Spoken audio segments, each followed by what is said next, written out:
This here is issue number 3 of the Power Rangers Drakkon New Dawn comic by Boom Studios.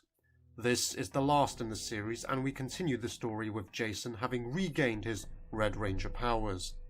By taking back the power coins, the sentries have lost their power.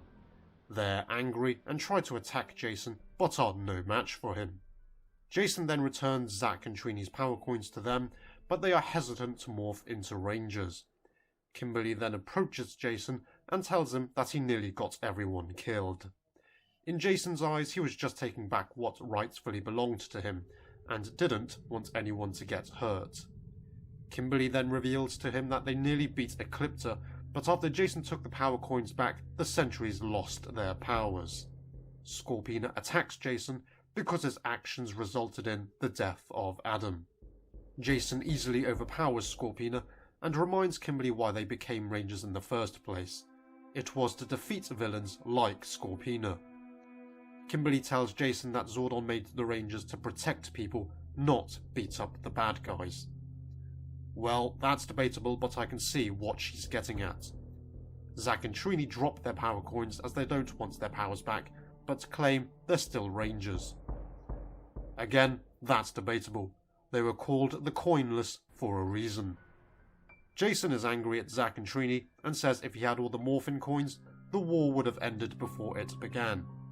Kimberly then tells Jason who he sounds like. He's in denial, but Kimberly knows what Jason's going through. He sounds like Drakkon, but actually, I don't agree. Kimberly gives a typical comic book speech, but there is one key difference between Jason and Drakkon. Drakkon wanted power for evil, Jason doesn't. At worst, Jason isn't thinking clearly. I wouldn't say he sounded like Drakkon. Kimberly then removes Jason's helmet and sees him crying. He realises the mistake he's made. Kimberly doesn't bear a grudge and just asks him to help out.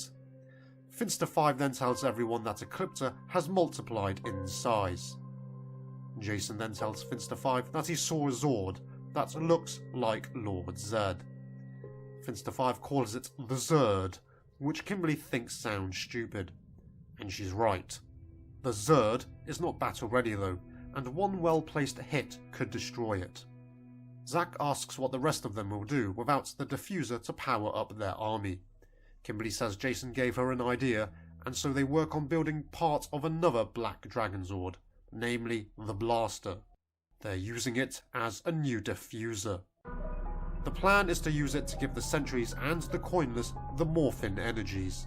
Kimberly took Jason's idea of having all the power to himself, flipped it so that they'll give the power to everyone. This means that Kimberly is also forfeiting her power coin. She says that the true power is in letting the power go. There are a lot of things being said in this final issue that's debatable.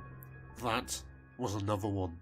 Finster 5 warns that the diffuser will be stretched to its absolute limit, so there's a chance it could overload and permanently destroy the power coins. All 4 Rangers decide to go through with the plan, and so their coins are placed into the diffuser.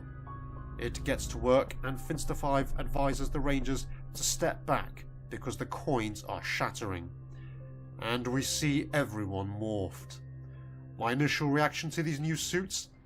They look horrible and ridiculous. And why is Jason back in his prison suit? The designs for this issue are pretty questionable, and it appears that pink is the dominant colour for some reason. Could that be because the Ranger Slayer coin was altered so it's more powerful than a standard power coin? Or is it simply because this is a comic book series mainly about the Pink Ranger?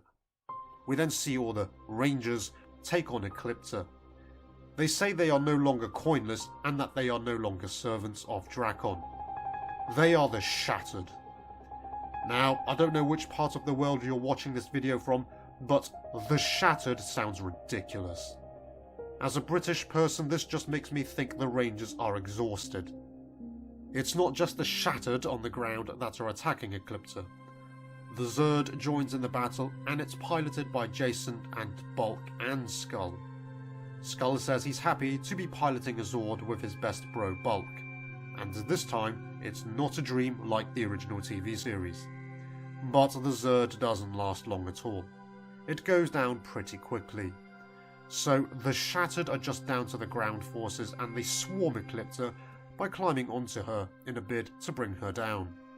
Scorpina lands the finishing blow as she finally says Adam's name in full, acknowledging she's learned her former lover's name and avenging his death. Eclipta shrinks back to human size and she tells the Shattered that she hates all their outfits. Maybe the artist designed the suits badly just for this line. Before the Shattered can truly defeat Eclipta, the diffuser blows, so the Shattered lose their powers. So without them, Eclipta is finally able to fight back. With Kimberly, Zack, Trini and Scorpina down, Eclipta gives the rest the choice to join Dark Spectre or die, basically. Kimberly says to Brett it's his choice as Drakkon is gone. Brett tells everyone to get Eclipta. And so everyone charges at Eclipta and eventually brings her down. And that's it. They were able to defeat Eclipta by their sheer numbers. Everyone starts to get on with their lives.